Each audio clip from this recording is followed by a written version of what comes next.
This is lecture 32, why was the First Battle of the Marne so significant?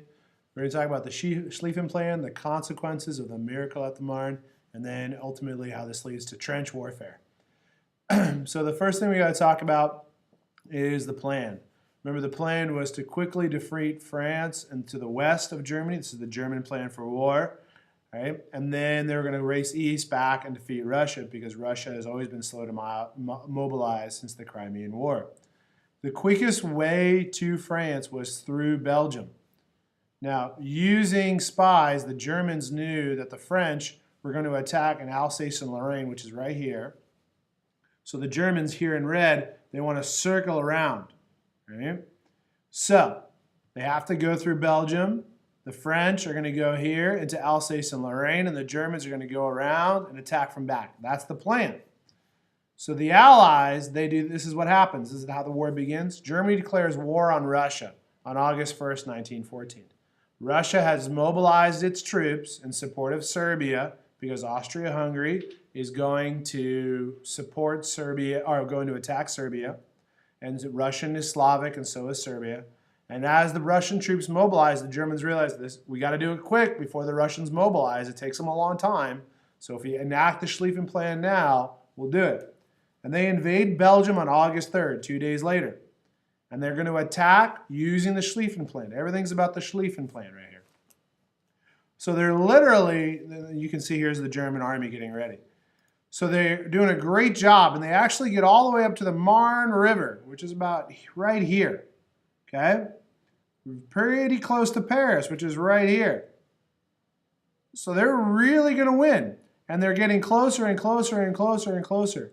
Now, because they had to go to Belgium, which is the quickest way to France, because they want to go around the initial French assault, they are attacking here. Using a new technology, airplanes, the Allies see there's a break in the line right here at the heights of the Marne River. And so they're using taxi cabs, they move troops, and they break through. Now, you've got this little tiny force cut off, and if the French can counterattack and get around this battle line, they can defeat the Germans.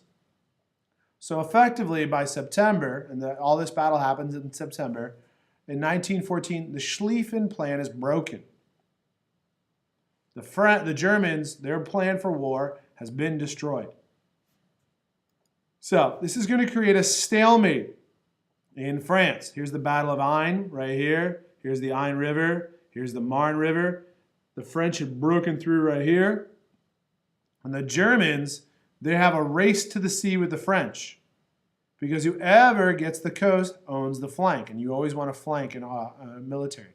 So they are building trenches, which are these big ditches, right, a lot in the road, right, or in the ground right here, so nobody can advance. Because then you put a machine gun behind that trench and you can't attack it. So neither side can advance, and there's a stalemate. And this is the battle lines pretty much for the next 4 years. Neither side can advance because of the stalemate. Now, the reason they can't advance is the machine gun. This weapon dominates the battlefield. And you can see it takes a lot of guys to set it up. You need at least 2 or 3. And it's way too heavy to be used in an offensive capacity. It's only used defensively.